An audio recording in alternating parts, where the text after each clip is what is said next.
He walked into one of Chicago's most luxurious hotels wearing a worn jacket, carrying an old leather bag. No announcement, no entourage. Just a black man asking for a room. The manager looked him up and down and laughed. "If you can pay for the worst room in Hague," the man said loudly, making sure everyone heard, "I'll give you the suite for free." The lobby went silent. Phones paused mid-scroll. Smiles froze. And the man didn't argue. He didn't raise his voice. He didn't leave. He simply replied, calm and steady, "Tell me the price." What no one in that room knew, what would change every expression, every whisper, every life in the next few minutes, was that this ordinary black man wasn't just a guest. He was the one person who could end the manager's career with a single sentence. And he chose not revenge, but something far more powerful. Stay with this story because what happens next will force you to question how you judge people and why. Calvin Walker stepped out of the rideshare on Magnolia Avenue just as the evening lights of downtown Chicago flickered on, one by one, like a city clearing its throat before a performance. The North Shore Regent Hotel rose in front of him. Stone columns, glass doors, a doorman in a tailored coat. The kind of place that smelled like money and certainty. Calvin adjusted the brim of his worn baseball cap and lifted his leather duffel from the back seat. It was old, scuffed at the corners, the kind of bag that had been tossed into pickup trucks and barn offices, not town cars. He thanked the driver, closed the door, and stood still for half a second. He had learned long ago to pause before entering places like this, not because he didn't belong, but because the world often needed a moment to decide whether it would let him in. Inside the lobby, the marble floor gleamed. Laughter floated from the bar. A pair of white men in tailored jackets crossed the room, keys already in hand, greeted by name. No one looked at Calvin at first, then someone did. The shift was subtle, a glance that lingered a beat too long, a smile that never quite arrived. Calvin felt it the way you feel a sudden drop in temperature. No announcement, just the knowledge that something had changed. He approached the front desk calmly. Behind it stood a young woman with auburn hair pulled into a neat bun. Her name tag read Lily Harper. She straightened when she saw him, professionalism kicking in before hesitation could fully settle. "Good evening, sir," she said. "How can I help you?" Before Calvin could answer, a man emerged from the glass-walled office to the side. He was tall, sharp-featured, wearing a charcoal suit that looked custom-made. His hair was slicked back with precision. His presence had weight, the kind that expected the room to adjust around him. This was Ethan Caldwell, the hotel's general manager. Ethan's eyes traveled over Calvin, cap, jacket, boots, bag, like a scanner searching for a reason to reject a claim. "We're fully booked," Ethan said smoothly without asking a single question. Lily hesitated. "Actually, Mr. Caldwell." Ethan raised a finger, not looking at her. His attention remained on Calvin. "Our remaining rooms are suites. They're premium." He let the word hang in the air, thick with implication. Not exactly suitable for walk-ins. Calvin met his gaze. Years of meetings, negotiations, boardrooms, and county fairs had taught him how to hold eye contact without flinching. "I'm looking for a room for 3 nights, Calvin said evenly. "I can pay tonight." Ethan's lips curved into something that wasn't quite a smile. "Sir," he said, lowering his voice just enough to sound reasonable while making sure others could still hear, "our clientele typically plans ahead. This isn't a motel." A woman near the lounge slowed her steps. A couple by the elevator glanced over. Calvin felt the familiar tightening in his chest. Not fear, not anger, but recognition. This again. "I understand," Calvin replied. "What's the rate?"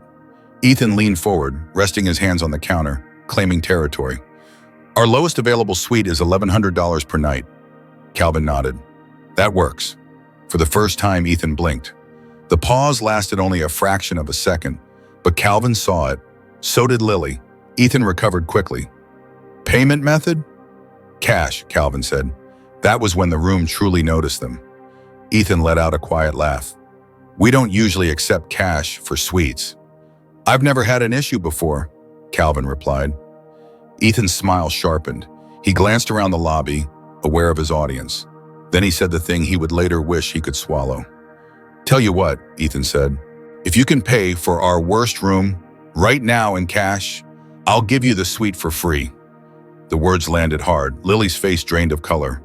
Someone near the bar murmured, "That's uncalled for." A man in a navy blazer shifted uncomfortably. Calvin didn't move.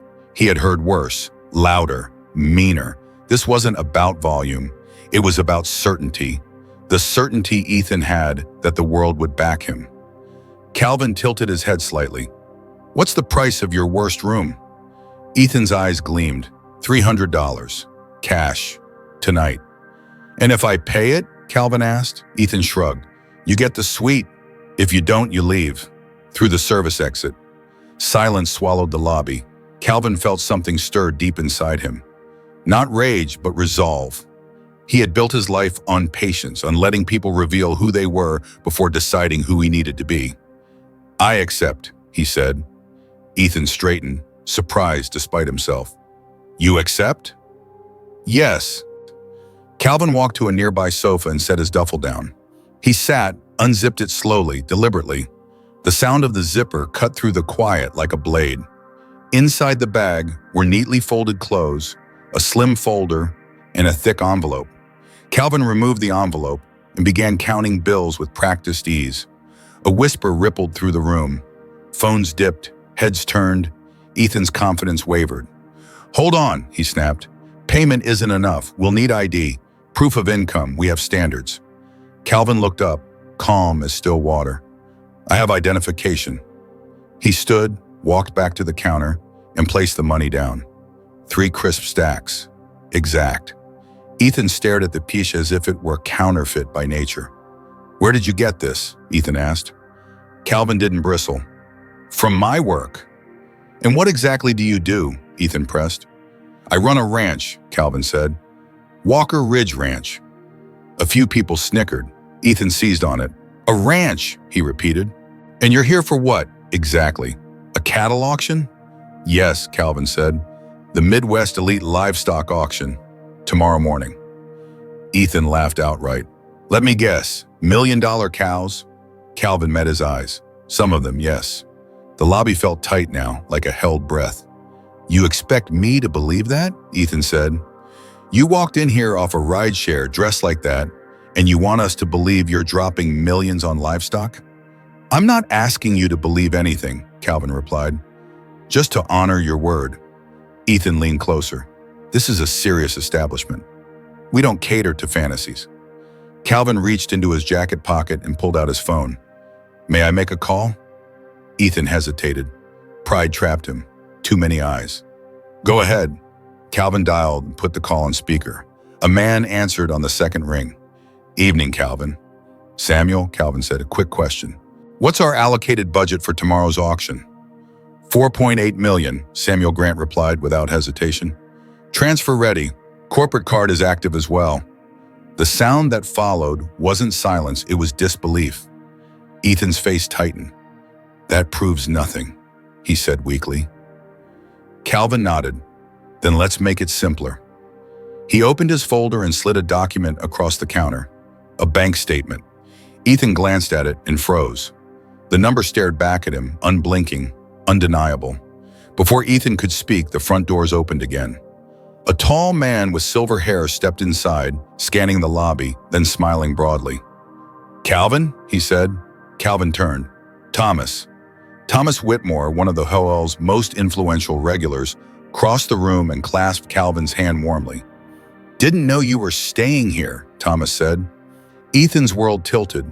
Calvin hadn't raised his voice, hadn't insulted anyone, hadn't demanded respect. He had simply stood still long enough for the truth to arrive on its own.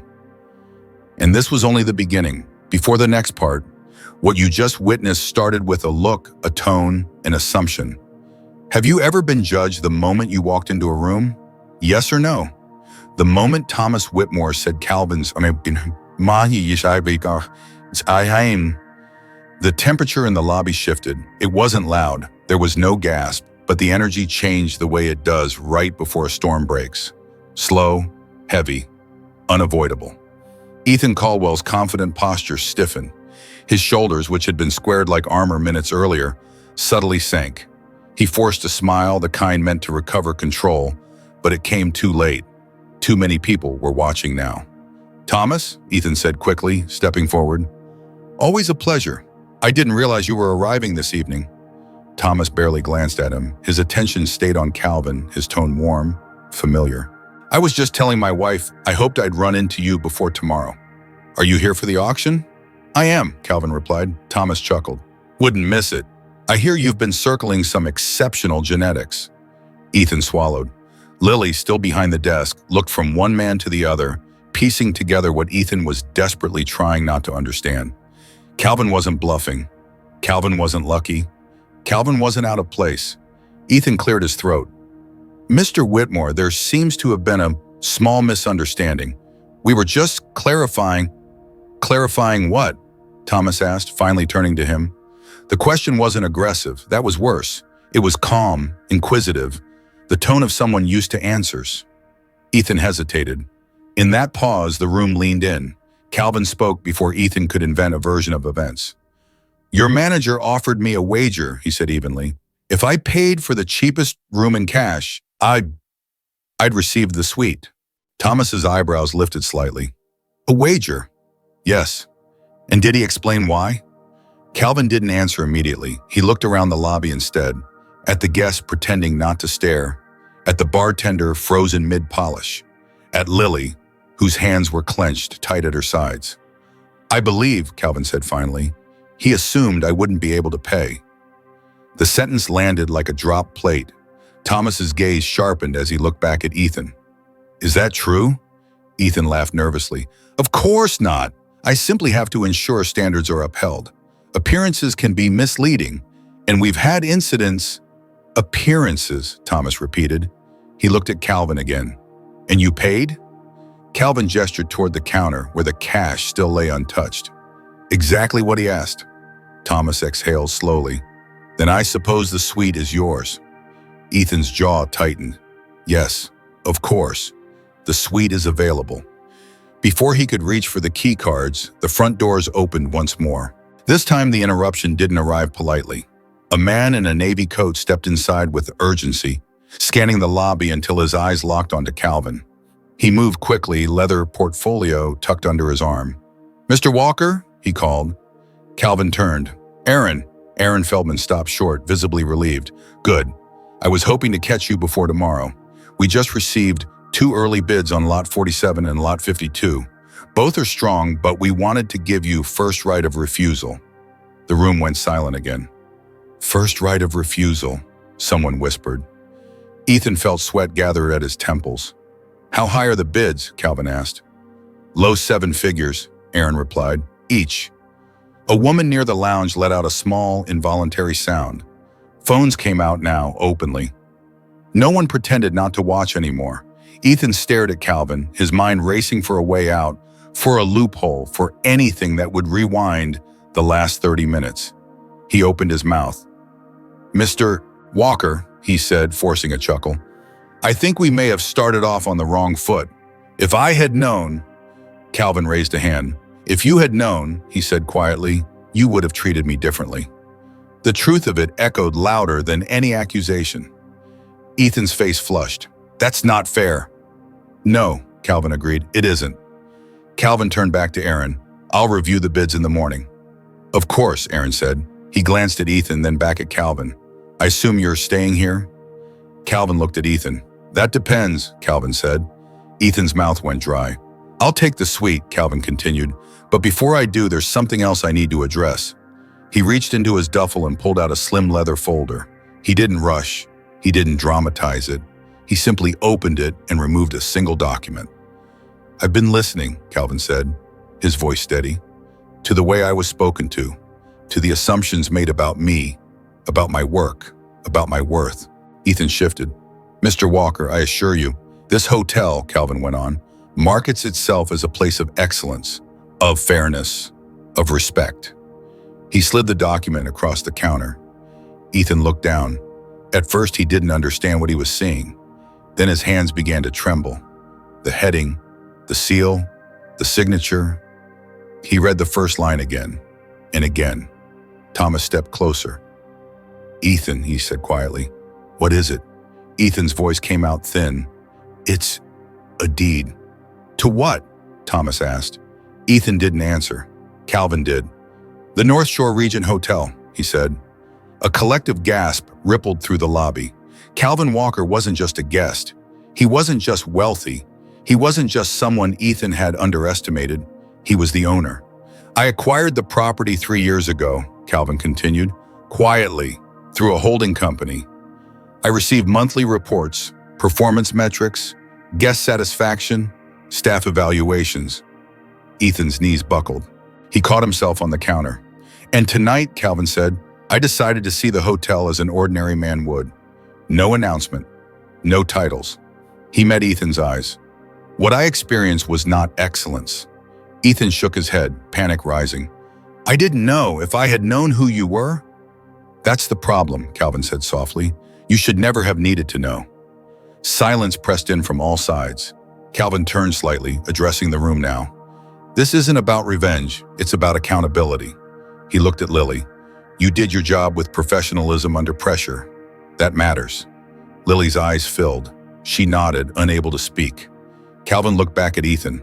You judged me by my skin, my clothes, my arrival. You spoke to me in ways you would not have spoken to Thomas, or Aaron, or any man you believe belonged here. Ethan's voice cracked. I can fix this. Calvin studied him for a long moment. Maybe, but not tonight. He picked up the room key from the counter finally. I'll expect a full review in the morning. As Calvin turned toward the elevator with Thomas and Aaron, the lobby remained frozen behind him. Guests rethinking what they had witnessed. Staff reconsidering what power really looked like. Ethan stood alone at the desk, surrounded by luxury that suddenly felt like a courtroom. And for the first time, he understood something far more terrifying than being fired. He understood he had been seen. The elevator doors closed with a soft chime, sealing Calvin Walker inside a quiet line with brushed steel and muted light. For the first time that evening, the noise fell away. No stares, no whispers, just the steady rise and fall of the car as it carried him upward. Thomas Whitmore stood beside him, hands folded, thoughtful. Aaron Feldman checked his phone, then looked up and shook his head slowly. I've been in a lot of rooms where money talks, he said. I've never seen dignity speak louder. Calvin smiled, but it was a tired smile. Money has a volume, he said. Dignity has a memory. When the doors opened, the suite was everything Ethan had promised.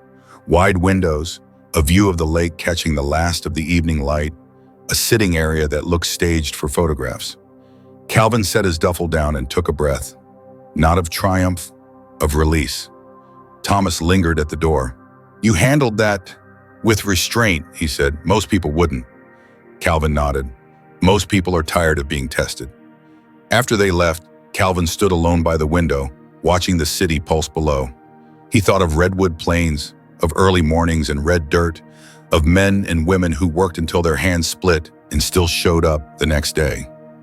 He thought of the looks he'd learned to read since he was a teenager, looks that asked questions without opening mouths. He slept lightly. Morning came early. Downstairs, the lobby felt different, quieter, straighter. People spoke with intention, as if aware that the walls had learned how to listen. Calvin entered without ceremony, dressed the same as the night before. The marble still gleamed, the bar still shone, but the air had changed. Ethan Caldwell stood at the desk, pale, posture rigid. He looked like a man who hadn't slept at all. Lily Harper stood a few steps away, hands clasped, eyes steady. Calvin approached. Good morning, he said. Ethan swallowed. Mikuro Walker. Calvin held up a hand. I'm not here to prolong this. He turned to Lily. You'll join us. They moved into the glass-walled office. The door closed softly but not tightly. Calvin wanted the room to breathe. I reviewed last night, Calvin began, and the reports you've submitted over the past year. Ethan flinched. There's a pattern, Calvin continued. Compliments that don't match the data, satisfaction scores that don't align with guest comments, and now an incident that revealed something more important than metrics. He paused. Character. Ethan's voice cracked. I made a mistake. Yes, Calvin said, you did. I judged you, Ethan said. I judged you before you spoke, before I knew anything. Calvin nodded. That's not a mistake. That's a habit. Silence settled. I won't fire you today, Calvin said. Ethan's head snapped up. Hope flickered, then dimmed as Calvin continued. You will step down from your position as general manager, effective immediately. Ethan closed his eyes. You will transfer to Walker Ridge Ranch in Oklahoma, Calvin said. As an administrative assistant, you'll report to the operations team. You'll work the hours. You'll learn names. You'll listen. Ethan's shoulders slumped. I'll do it. For 1 year, Calvin said. At the end of that year, we'll talk. Not about promotions, about people.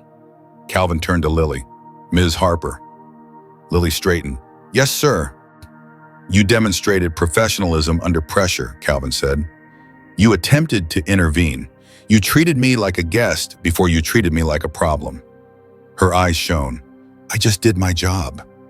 That's leadership, Calvin replied. Effective today, you're the interim general manager. Lily's breath caught. Thank you. One more thing, Calvin said, standing. There will be training, mandatory, on bias, on service, on dignity. This hotel will not be a place where belonging is negotiated. They returned to the lobby together. Calvin addressed the staff first. You work in a beautiful building, he said, but beauty is wasted if it doesn't shelter people. Then he turned to the guests who had gathered, some curious, some uneasy, some thoughtful. Last night, Calvin said, I was measured by my appearance. Many of you have seen this before. Some of you have felt it. Some of you may have done it. No one spoke. This isn't about shaming, he continued. It's about choosing differently next time. He nodded to Lily, then walked toward the doors. Outside, the city breathed again. The auction that day went as expected. Calvin made measured bids. He shook hands. He listened. He bought what he came for, not because he could, but because it mattered to his work and to the people who depended on it. Weeks later, reports came in from Walker Ridge Ranch. Ethan arrived quiet. He learned quickly that titles didn't plow fields or balance ledgers alone. He learned names. He learned to ask before assuming. He learned to apologize without defending himself. At the hotel, Lily set a tone that felt simple and radical all at once.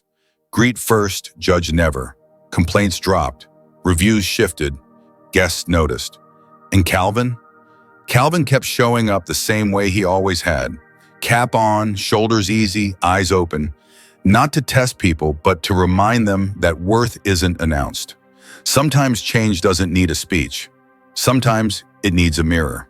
If this story moved you, let me ask you, how did this story make you feel? Did it feel real to you? Do you think Calvin's response was fair and human? If you like this story and want to see more like it, comment 111 below. Tell us which country you are watching from. And if you believe stories like this can help people see each other more clearly, please share this video with someone who needs to hear it.